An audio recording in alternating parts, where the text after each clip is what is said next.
Today, I will introduce another great book, King Icahn, The Biography of a Renegade Capitalist. It is the only biography of lone wolf of Wall Street, investment master Carl Icahn. Before we dive in, please click on the subscribe button to stay updated.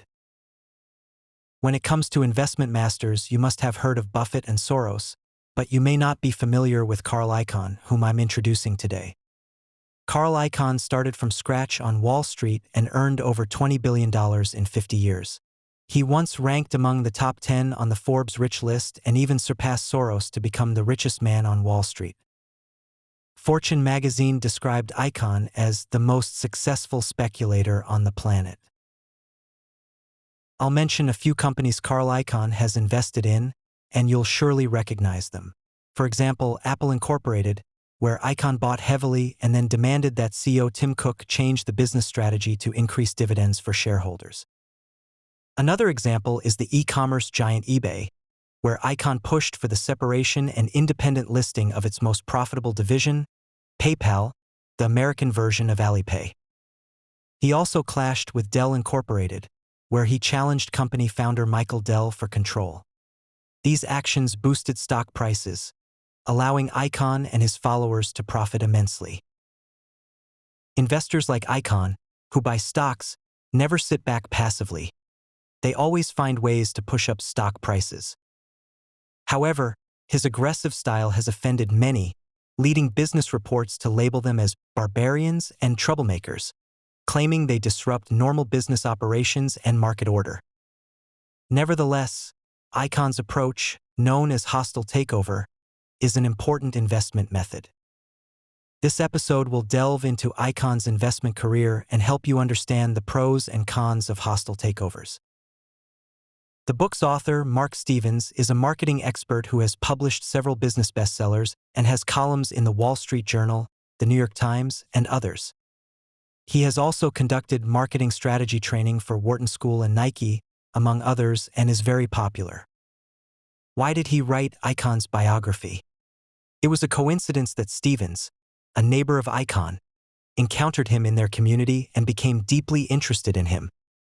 Stevens then realized that while there were many business reports on Icahn, none thoroughly explained what kind of person he was. Thus, Stevens conducted in-depth interviews with Icahn and those around him, resulting in this book, The Wolf of Wall Street. This episode will help you understand how Carl Icahn became the undisputed Wolf King on the highly competitive and ruthless Wall Street through his aggressive hostile takeovers. I'll cover 3 main points from the book. First, what are Icahn's main investment techniques in hostile takeovers? How does he do it? Second, what makes Icahn different and allows him to become Wall Street's Wolf King? Third, how should we view the role of hostile takeovers in the business world? First part. Let's start with the first main point. What is Icahn's famous hostile takeover technique, and how does he do it? A hostile takeover, also known as a malicious takeover, involves acquiring a company's stock without informing its management, and once sufficient shares are acquired, forcing management to increase the company's stock price. The purpose of a hostile takeover is usually not to run the company but to make a profit from the stock price difference. The first step in a hostile takeover is identifying a publicly traded company whose value is significantly undervalued. For instance, if a company's assets, including land, buildings, and equipment, are worth $200 million but its market value is only $100 million, acquiring and selling off its assets could immediately double the profit. You might ask, is this like picking up free money? Surprisingly, yes. Stock prices are often suppressed by various factors, such as short-term poor performance, overall market downturns, or unrecognized assets in financial statements. However, from an industry merger perspective, the company's assets, long-term operational level, and post-acquisition synergy effects are more important, and there won't be a significant discount during transactions. What might be considered garbage by stockholders can be a treasure in the eyes of an industry giant.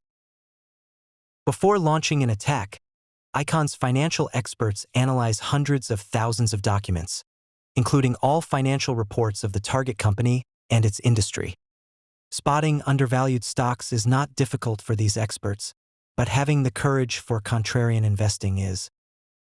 Icahn believes that consensus opinions are often wrong, and he loves those overlooked sectors and companies. For instance, at the start of his career, Icahn targeted an unpopular home appliance company. Due to acquisition errors and poor industry conditions, the company reported a loss for the first time in 40 years, causing its stock price to plummet. Icahn discovered that the company's stock price was equivalent to half of its assets, and the company was at a turning point for better performance. He bought a large amount of stock at a low price, joined the board, and pushed for the company's acquisition by an industry giant, doubling his money in just a few months. This method of investing in undervalued companies ensures profits when buying in, but the biggest difference with hostile takeovers is that after buying, one must find ways to increase the stock price. There are two main methods. The first method is to push for company reforms to increase stock value. The company's low stock price must be addressed. For example, if there are hidden assets, sell them to shine again. If dividends are low, give out large dividends. If the company is bloated and inefficient, lay off staff and cut salaries. If executives are incompetent, replace them. If management can't implement these changes, acquire control, and replace the chairman and CEO. After these measures, the company's value is recognized, and the stock price rises. The second method is to sell the stock back to the company or others at a high price. This technique is known as greenmail. Waiving large sums of money, they threaten, "I have the ability to buy the whole company and fire the executives, so meet my demands quickly." Executives, unwilling to be ousted, often comply by paying a ransom, using the company's money or funds from a white knight, a more acceptable friendly acquirer.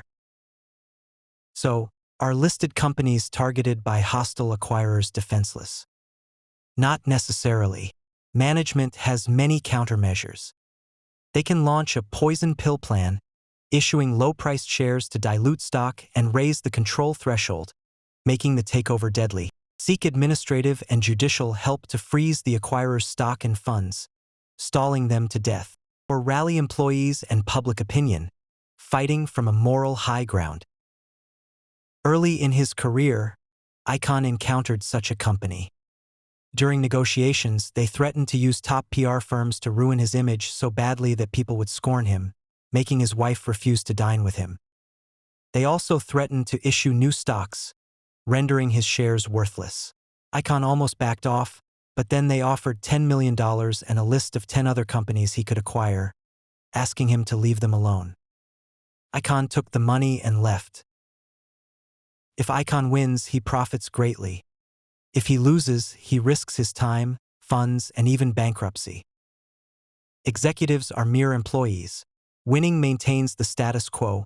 Losing might mean being fired by new owners.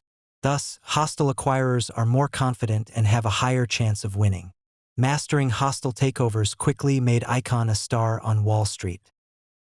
In the 1980s, he successfully targeted companies like Phillips Petroleum, Trans World Airlines, and Texaco, becoming the most feared figure among American corporate executives. Second part. That was the first main point, explaining how Icahn amassed wealth through hostile takeovers.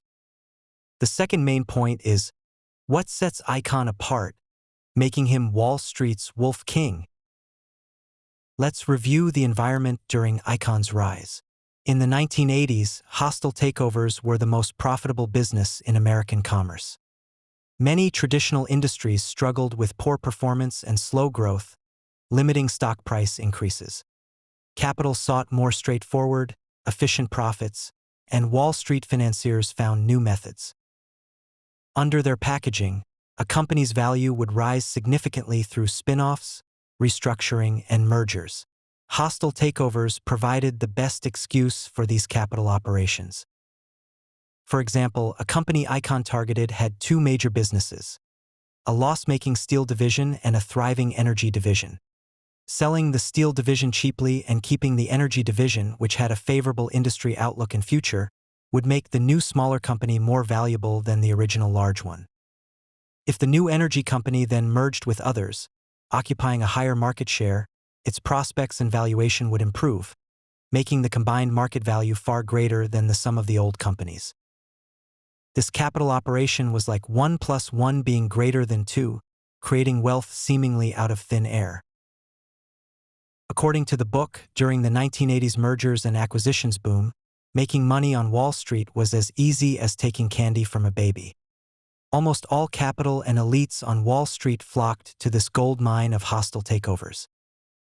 They were like a pack of wolves, and among them, Icahn was the undisputed Wolf King. In terms of wealth, he became the richest man on Wall Street with this single skill. In terms of cases, his hostile takeovers of major companies like Trans World Airlines, Phillips Petroleum, and Texaco were the most influential of that era. In terms of achievements, he was invincible, rarely letting anyone gain the upper hand. What made him so formidable? We mentioned earlier that Icahn dared to go against mainstream opinions, think independently, and invest contrarily, a common trait among investment masters like Buffett, Soros, and Charlie Munger. But what makes Icahn different from them? We focus on two of Icahn's characteristics: tactical thinking and negotiation skills, corresponding to his favorite games. First, tactical thinking corresponding to chess. Icahn has an ability to see through the chessboard, think deeper and further than others, and always keep his opponents guessing. Graduating from Princeton University's philosophy department and being the best chess player in the school, Icahn might have developed a unique thinking framework from the worlds of philosophy and chess. Most people think linearly. If I want to go from A to C, I must pass through B. But Icahn sees a map with dozens of different possibilities going from C to F to Z, then back to R. Like a chess master, he can see several steps ahead. Wall Street is full of self-proclaimed geniuses from business schools, but everyone acknowledges Icahn as the most special. Opponents might think they know Icahn's goal, but in reality, he has no fixed goal. Even Icahn's allies and close associates don't know his real intentions, as he trusts no one. He famously said, "If you want a friend on Wall Street, get a dog." For instance, with some companies, you might think Icahn will make a quick profit and leave, but he holds the stock for decades. With others, you think he's all in, but he cashes out at the right moment. His unpredictable tactics often leave opponents bewildered and defeated. Next, negotiation skills corresponding to playing poker. Icahn's strategy is simple. Wait for the right moment, exploit the opponent's weaknesses, then threaten them. His favorite targets are companies and management in trouble, specifically seeking weak opponents.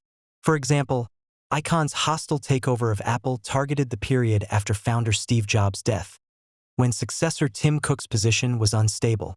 Icahn is also adept at marathon negotiations, especially holding important meetings late at night. When opponents are exhausted and desperate to go home, he strikes a fatal blow. After identifying weaknesses, Icahn loves to intimidate and threaten. The book describes this as holding a gun to their heads, akin to a mob boss negotiating with a gun pointed at someone's head, ensuring victory.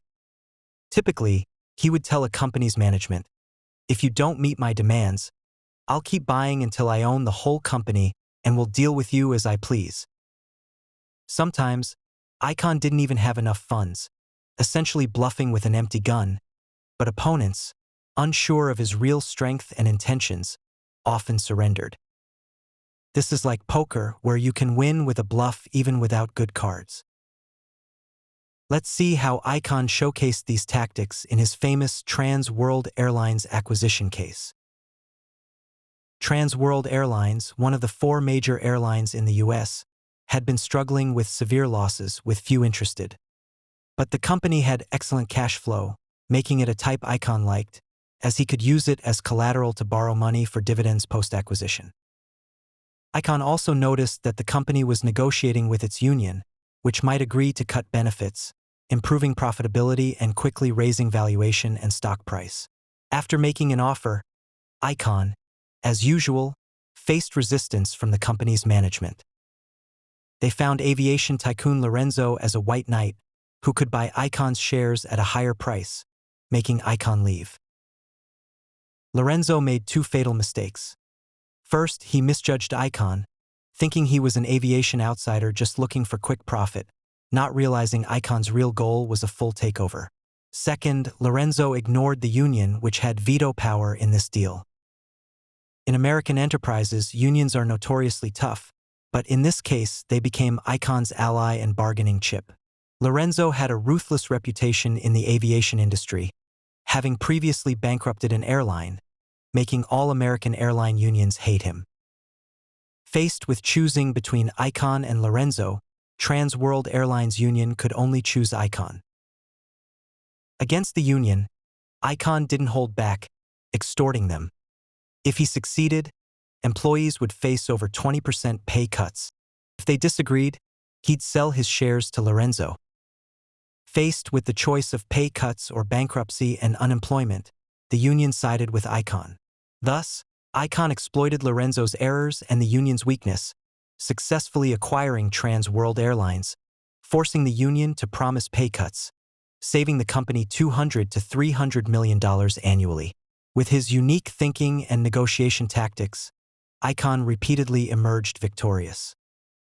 This covers our second main point. Third part. Through the previous sections, you should now be familiar with Carl Icahn and his hostile takeovers. Some might say, despite Icahn's wealth, his methods are uncommendable. So, let's discuss the third main point: how to view the role of hostile takeovers in the business world. Like any phenomenon, hostile takeovers have two sides. On one hand, they indeed infringe on the interests of those within the acquired company, including many innocent employees facing pay cuts or layoffs, hence being called barbarians at the gate and corporate raiders.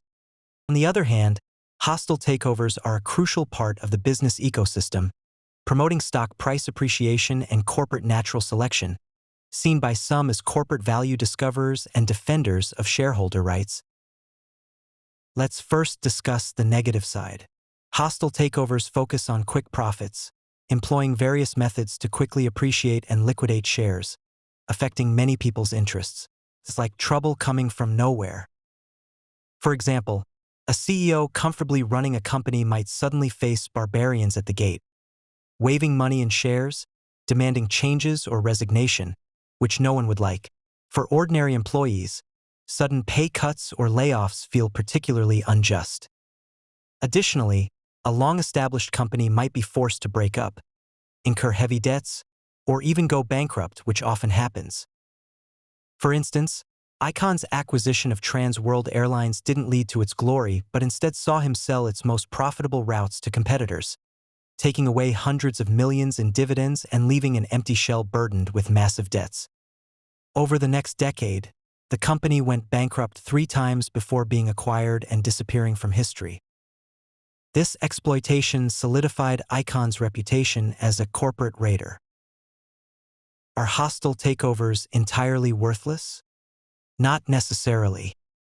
They have positive aspects, such as protecting shareholder rights, raising stock prices, and accelerating corporate natural selection. We mentioned that hostile takeovers start by buying undervalued stocks, which many investors do correctly but still end up bankrupt. Why? Low stock value doesn't mean immediate appreciation. Investors often have to wait long periods, even years, leading to bankruptcy. However, once targeted by hostile acquirers, a company's value is quickly recognized and released, with stock prices generally soaring, allowing other shareholders to benefit. Moreover, hostile takeovers promote corporate and managerial natural selection. This issue touches on the power structure of listed companies. Companies belong to all shareholders, with the board of directors exercising daily power and the management acting as the chosen stewards responsible to the board. In practice, many listed companies have dispersed ownership, leaving management dominant. Icahn believes too many American executives and CEOs receive high salaries while running companies poorly, misallocating resources, and keeping stock prices low, harming shareholder interests. Someone must step in to correct them. Moreover, those who rise to the top in American business often excel in politics. Top executives, avoiding challenges, choose subordinates weaker than themselves. If second-tier leaders are always weaker, companies and American business will be ruled by mediocrity. From a corporate perspective, Icahn believes poorly managed companies fail not when challenged but when unchallenged. Thus, hostile acquirers like him are the just ones. For instance, Trans World Airlines was already in dire straits with fierce industry competition before Icahn's acquisition, and its bankruptcy was inevitable, merely a matter of time. We can use a natural law to explain this.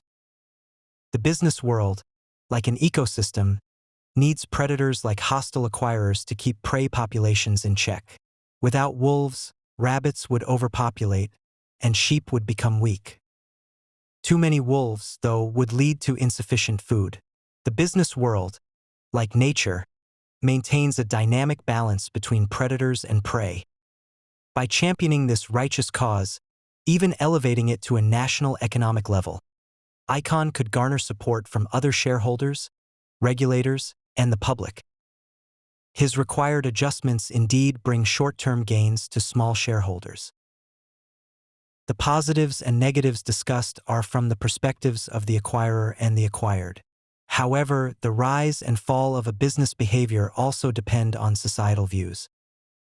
Like many current hot issues, public opinion can drive industry changes. The 1980s merger boom faced such a turning point in 1985 when Icahn launched a hostile takeover of Phillips Petroleum, one of the world's largest oil companies and an American industrial symbol. This case attracted widespread attention.